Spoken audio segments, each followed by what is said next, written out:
Olá, está no ar o programa Geração Solidária. Esse programa que chega na tua casa toda quarta-feira às 21h30 e aos domingos nós temos a reprise do programa de hoje, tá bom? Vamos bater um papo no primeiro quadro com o Tiago. O Tiago, que além de ser enfermeiro, ele coordena também o CAPS Carmo Cajuru e vai conversar com a gente de um tema que você, internauta, sugeriu. Não perca, tá muito legal o nosso bate-papo de hoje. Temos vários destaques do programa na segunda parte. Você não pode sair daí. Nós temos as dicas de saúde do quadro Saúde em Pauta, nós temos as dicas de cidadania e ação, que está aqui no programa Geração Solidária, construído para você com muito carinho. Não sai daí, estamos voltando já já.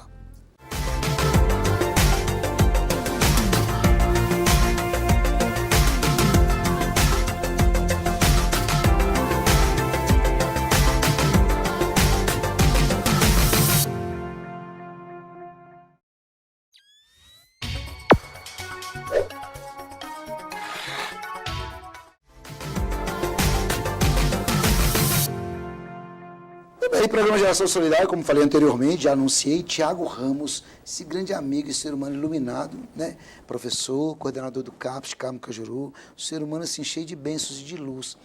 E quando ele vem ao nosso programa, é muito legal bate-papo com ele, porque é enriquecedor. São temas do dia a dia, do cotidiano, são informações importantes para você que está do outro lado da telinha se degustar. E gostar e apurar realmente o que ele está falando para a gente, são informações técnicas, informações também, além de técnicas, humanas e até espiritual para a gente.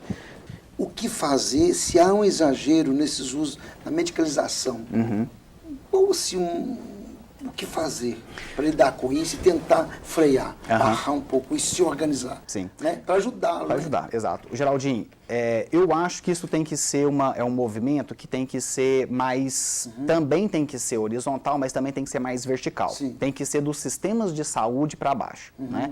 Então, na verdade, o que deveria ter uma transformação era dos sistemas de saúde para as pessoas que disponibilizam esses tratamentos. Entendi. Porque a pessoa, Geraldinho, o ser humano, ele está passando por um problema, ele vai buscar resolver. Claro, né? claro. A pessoa está sofrendo, a pessoa está dormindo pouco, a pessoa está tendo crise de ansiedade, a pessoa está tendo aquele monte de conflito para resolver, frustrações, né? Pensamentos de morte. A pessoa vai tentar resolver de alguma forma.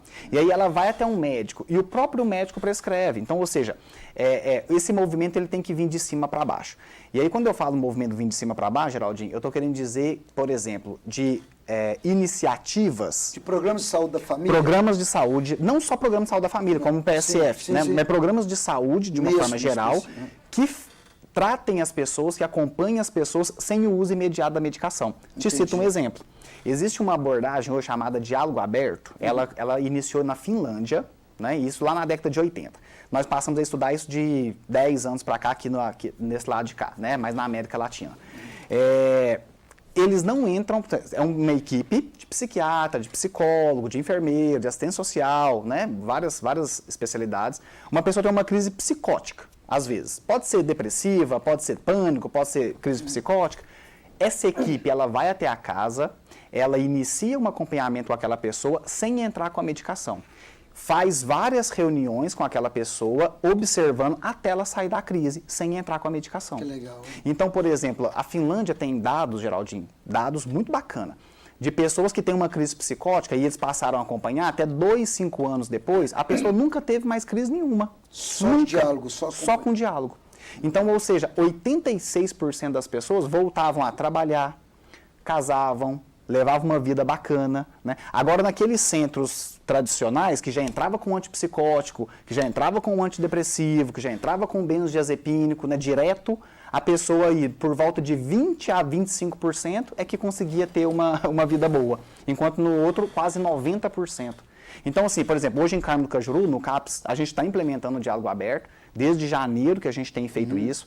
Então, por exemplo, um dado preliminar que eu posso dar aqui, né, que me vem na cabeça. De janeiro até agora, nós atendemos 25 primeiras crises geral, sem ser só psicótica. Dentre elas, aí, umas 3 psicóticas. Dessas 25, apenas 7 pacientes a gente precisou de entrar com a medicação inicial, Depois foi retirado e hoje essa pessoa está bem sem precisar de medicação. E o restante nem precisou de entrar com medicação. Isso está dentro da saúde mental? Isso está dentro da saúde mental. Isso está no SUS. Legal. Isso está no SUS. Então, quando isso vem como uma política pública, aí sim tem um efeito. Os municípios da região já estão atuando com Não, isso? infelizmente ainda não.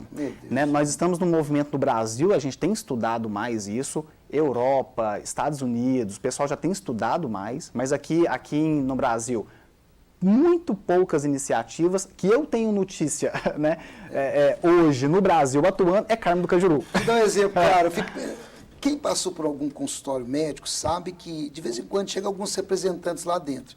Então hoje a gente tem uma cultura, né, dos laboratórios querer vender. Sim. E nós temos a cultura de uma saúde pública se inovando, profissionais chegando e querendo fazer diferente, como você citou esse próprio programa do Ministério, né? Na verdade, não. É um programa que veio de outros países. E os municípios implementam dentro do programa deles mesmo. Exatamente. Ok, isoladamente. E tem dado resultado. Mas a gente percebe, ou seja, a gente vive uma cultura de que as pessoas querem medicar. A medicação. Não, mas isso faz parte. Não é verdade? Mas querem medicar. Então, assim, é bacana quando tem essa opção. Nós vamos partir para a opção de que nós vamos, não é retirar a medicação, trabalhar para que não se use tanto a medicação e até realmente no futuro, né? O que a gente tem que trabalhar, Geraldinho, é com informação. Nós temos que informar as pessoas, porque as pessoas querem resolver o problema.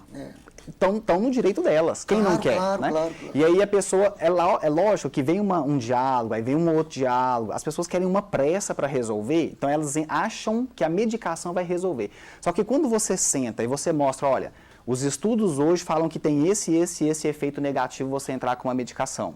Tem esse efeito se você tentar segurar. Aí as pessoas começam a compreender. É claro que muitas famílias estão resistentes ainda, né? Porque querem uma medicação, querem uma solução imediata. Mas quando você mostra que a médio e longo prazo tem um efeito melhor, o diálogo, né, e não entrar direto com a medicação, porque tem caso que vai ser preciso da medicação, é claro, não quer dizer que é contra a medicação. E vamos falar de diálogo também. Nem todas as famílias querem entender o paciente também, ficar com eles, que na verdade, que realmente o medicamento deixe dormir, tranquilidade, entendeu? Você falou um ponto-chave. Muitas pessoas nem querem que isso aconteça. Não, vou dar um medicamento que vai melhorar, vai dormir, tal. Então, assim, é o que você falou, é uma política mesmo isolada, é uma política que depende da boa vontade, mas depende da família envolver e querer também. Muito. E aí é onde a gente encontra mais resistência, às vezes. Os manicômios eram um exemplo, né? Quantas pessoas iam para o manicômio, que era mais fácil que era manicômio, às vezes particular e tudo mais, porque lidar com a situação, viver de perto, com todo o sofrimento, a gente sabe que é sofrimento, complicado, né? É sim. Mas pensa bem, uma equipe dessa tratando, cuidando do paciente em casa e ajudando ele não depender no futuro desses medicamentos. Exatamente. Não é melhor? Porque a medicação, ela cronifica, ela deixa, a gente chama de síndrome da apatia, né? As medicações psiquiátricas, de uma forma geral, Geraldinho, quando utilizadas dessa forma, indiscriminadamente, né?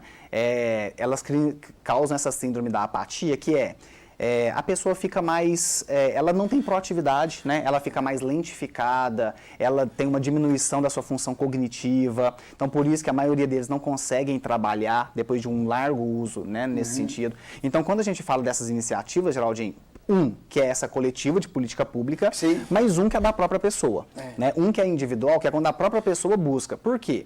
Porque quando você mostra para a pessoa assim, se você está passando por um problema na sua vida, você está passando por um problema emocional, você está passando por um problema de vida, né? Se você vai para a medicação te ceda. Então, por exemplo, um antipsicótico, Geraldinho, ele não tinha que ser chamado de antipsicótico, ele tinha que ser chamado de sedativo, porque é só isso que ele faz. Ele só ceda, ele não tira psicose de ninguém. Hoje nos estudos, gente, qualquer psiquiatra, enfermeiro, assistente social, qualquer pessoa bem instruída hoje, né, e que leva a sério os estudos, sabe que antipsicótico não tira psicose de ninguém, né? Ele ceda. E aí a pessoa para de falar a produção psicótica dela, mas porque ela está sedada, né? Então, um ansiolítico, ele deveria ser chamado de tranquilizante e não ansiolítico, porque ele não tira ansiedade. Né? Ele tranquiliza de uma forma que aquela pessoa ela pare de manifestar a ansiedade dela, mas está lá dentro. Né? Então, quando você mostra para a pessoa que quando ela inicia com a medicação, ela retira dela a possibilidade de lidar com aquela frustração da vida e aprender a lidar com aquilo, né?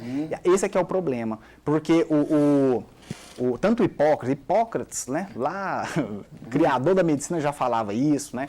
Hoje, o Allen Francis, né, são psiquiatras aí da linha de frente, né, o Peter Gotts, psiquiatras, né, bem estudiosos e que estão trazendo esses estudos para a gente, né, eles falam assim, que a medicação psiquiátrica, ela tira o poder curativo subjetivo, o poder curativo que cada pessoa já traz dentro de si. Legal, porque né? nós já temos um poder curativo que a gente já traz, que é vontade de solucionar os problemas, vontade de continuar vivendo, vontade de querer se dar bem na vida, ser feliz, ter boas relações. Isso é um poder curativo que, se eu vou para uma medicação, ele me ceda e ele me tira essa vontade de querer resolver por mim mesmo, né? Então, olha onde é que a gente chega, Geraldinho, um problema sério. Em 2002, a FDA é Food and Drug Administration, né? É a Anvisa dos Estados Unidos. Em 2002, ela notificou a Glaxo, que é um laboratório, né? uma indústria farmacêutica, de divulgar todos os estudos referentes à paroxetina, que é um antidepressivo, e pensamento suicida. A Glaxo teve que divulgar todos os artigos não divulgados até então. E aí, quando eles foram analisar, eles viram que, tanto em criança e em adolescente, aumentava os pensamentos suicidas depois que a pessoa começava a usar o antidepressivo. Meu Deus. Então, ou seja, como um efeito adverso do próprio antidepressivo, o início de pensamentos e de tendência suicida.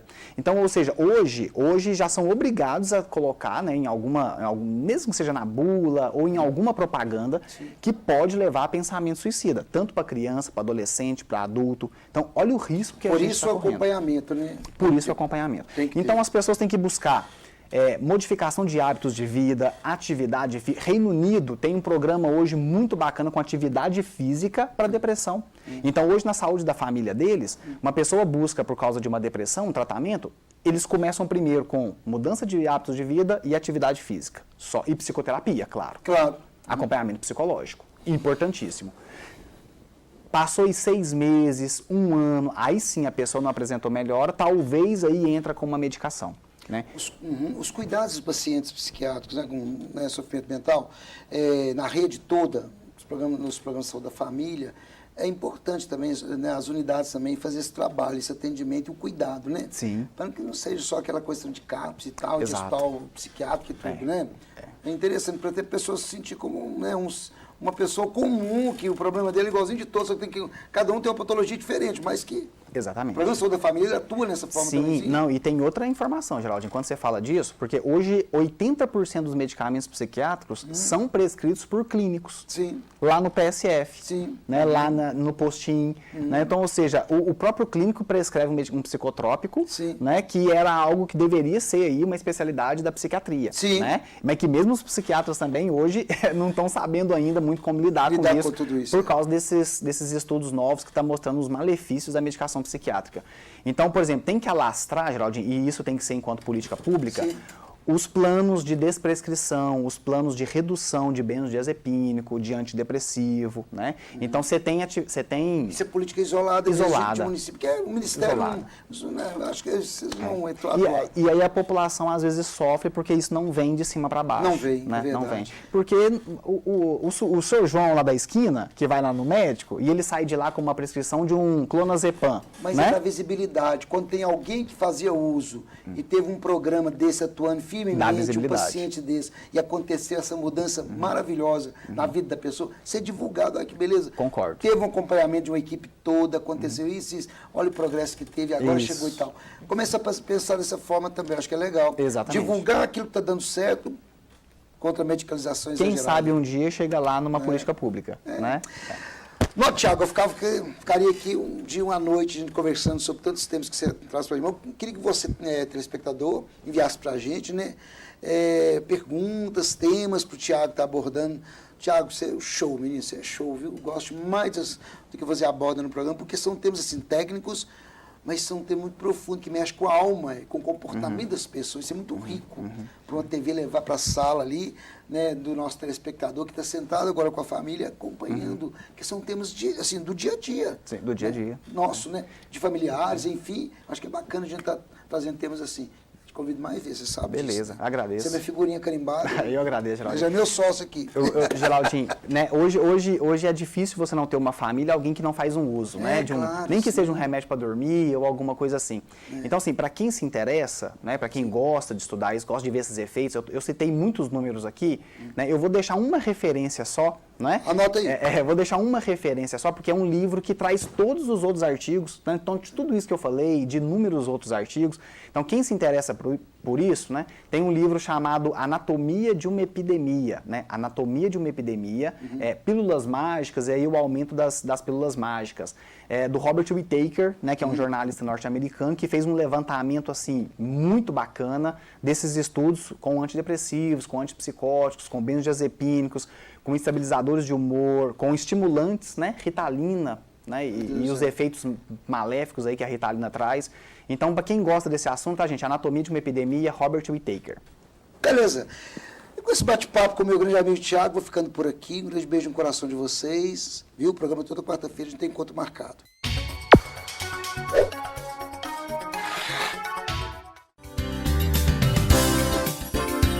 Nutrigil, produtos agropecuários em geral, clínica veterinária, vacinas nacionais e importadas, banho e tosa. Telefone 37 3221 3200.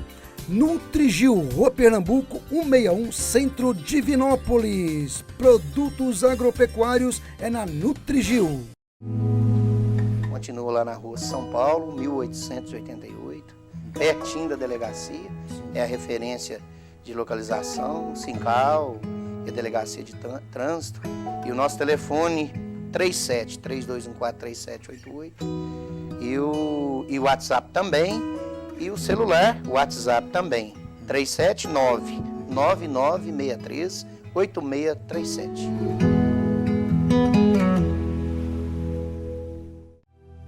Olá, meu nome é Franciene Rodrigues, eu sou gestora aqui da Cuidar Spa Sênior, que é uma instituição de longa permanência para idosos. Estamos localizados em Divinópolis, Minas Gerais, no endereço na Avenida Getúlio Vargas, número 559, Centro. O nosso número de contato é 3213-3808, DDD 37.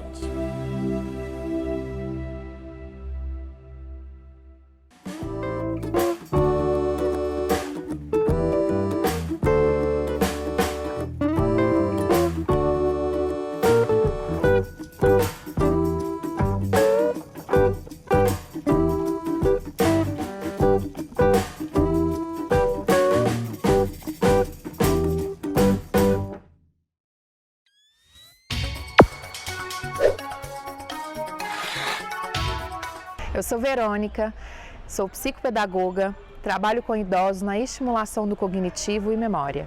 Aqui na Cuidar, hoje a gente teve como objetivo atividades de pintura e pareamento, para trabalhar com eles a questão do cognitivo, a questão das artes, a questão da memória. O que é essa atividade? É fazer com que o idoso não perca a estimulação do seu desenvolvimento. Ela ocorre uma vez na semana, 1 hora, e é trabalhado grupo de 5 a 6 idosos, para fazer com que todos participem e tenham um desenvolvimento muito produtivo. Como todos sabem, a questão da pandemia evidenciou muito na vida de todos, principalmente dos idosos, né? E o objetivo principal foi fazer com que essas atividades tirem eles da rotina, façam com que eles se sintam bem.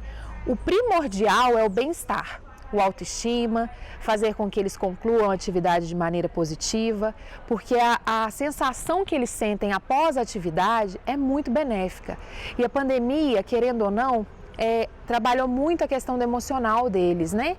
E essas atividades tiram ele um pouco dessa realidade que estamos vivenciando.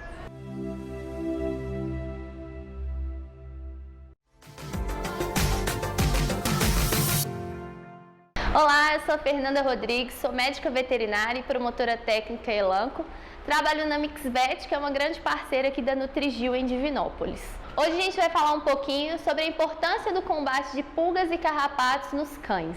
A maior ocorrência de infestações de pulgas e carrapatos nos cães ocorre durante o período do verão, E por que isso acontece? Porque as condições climáticas são favoráveis ao desenvolvimento dos ectoparasitas. Devido às condições de altas temperaturas e boas condições de umidade, isso favorece a reprodução dos carrapatos, o que faz com que a gente visualize uma maior infestação nos cães. Como que a gente vai proteger os nossos animais das infestações de pulgas e carrapatos? O primeiro passo é a gente conseguir fazer um controle do ambiente, porque os ectoparasitas que a gente visualiza nos animais é apenas 5% da quantidade de pulgas e carrapatos que a gente tem no ambiente. Então, a maior concentração dos ectoparasitas estão no ambiente, por isso é importante a gente fazer uma dedetização, manter os animais sempre em locais limpos e manter também a prevenção direta no animal. Existem várias formas hoje de prevenção no mercado, a gente consegue encontrar medicamentos em forma de comprimidos que são muito eficazes, também tem a opção de tratar com coleiras repelentes, pipetas, então a gente tem várias formas hoje de manter os nossos animais protegidos, lembrando que tudo isso aliado ao controle de ambiente. Os carrapatos são responsáveis por transmitir graves doenças aos animais também. Ele pode transmitir a erliquiose e a babesiose, mais conhecidas como doença do carrapato, que vão trazer aos animais perda de peso, falta de apetite, anemia, queda de pelo, o animal fica apático, fica mais fraco, um emagrecimento, mais cansado.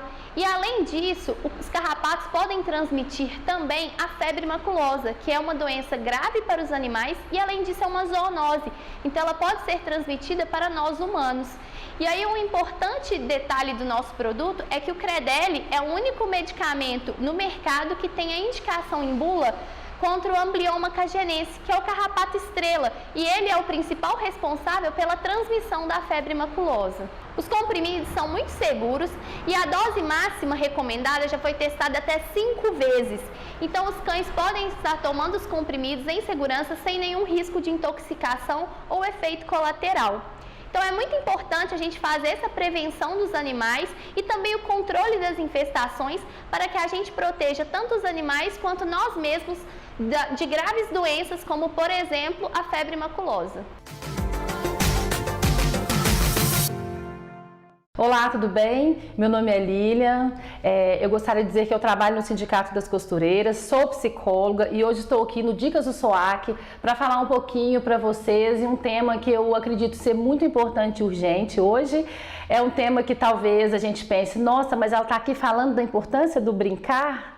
Sim, a importância do brincar hoje, né? Como eu sou psicóloga de criança, eu tenho observado muitas vezes que as crianças estão com esse tempo de tela, né? Vamos pensar que o celular, ele te dá várias condições para você navegar por aí em vários jogos, então a gente precisa se haver um pouco com isso, né? E aí eu fico pensando também na importância daqueles joguinhos que a gente jogava antes. Talvez alguém aí que tenha aí, né, a minha idade, não vamos falar muito, mas assim, há uns 20 anos atrás, né, brincávamos de quê? De pique-pega, de pique-esconde, de jogo de dama e diversas outras brincadeiras que faz muito sentido, né, para a criança e que fez muito sentido para a gente, que por isso que também a gente está aqui. Através do brincar, a gente aprende, a gente se desenvolve. Considerando também esse tempo, né, em tempo de pandemia, como está sendo difícil para a gente, nós, principalmente mulheres mães, né, que estamos assim exauridas, para sobrar esse tempo para brincar com os nossos filhos, a gente precisa assim, se desdobrar. Mas também percebo que precisamos realmente nos desdobrar, né, assim, pelo fato, tirando alguns minutos para que a gente possa brincar com os nossos filhos, né, naquelas brincadeiras que eles gostam, a gente inventando, né, o que é, né, vem aqui, vamos conversar um pouco, vocês querem brincar de quê? Né? Então, eu acho que está faltando um pouquinho disso e isso tem se perdido. E é muito importante as brincadeiras, né? Essas brincadeiras lá atrás, quando a gente brincava antes, soltar até papagaio, levar seu filho para um campo num sábado, no domingo. Então, assim, eu acho que seria essa a mensagem que eu gostaria de deixar para vocês, considerando, né, o nosso cansaço mental, né, a nossa saúde física, que realmente está bastante fragilizada. Né? Mas eu acho que seria isso, assim. E eu atendo aqui no Sindicato das Costureiras, aqui na verdade, né, no SOAC Saúde, de segunda a sexta-feira, né? Na parte da manhã eu trabalho por volta de 8 horas até 11h30, podendo esticar um pouquinho até meio-dia, né? Dependendo vamos pensar, da urgência. E também até na parte da tarde, de 1h30 às 6h30 da tarde. Eu sempre estarei por aqui nesses horários, fazendo os meus atendimentos, conversando um pouquinho e convidando vocês também para vir tomar um café com a gente.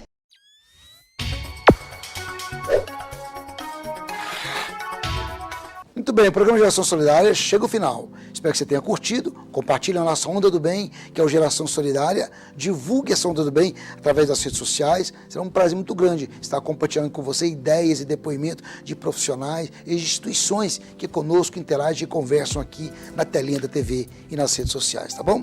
Vou ficando por aqui. Um grande beijo no coração de vocês, um abraço a toda a região Centro-Oeste e nós nos encontramos na próxima quarta. Tchau, tchau.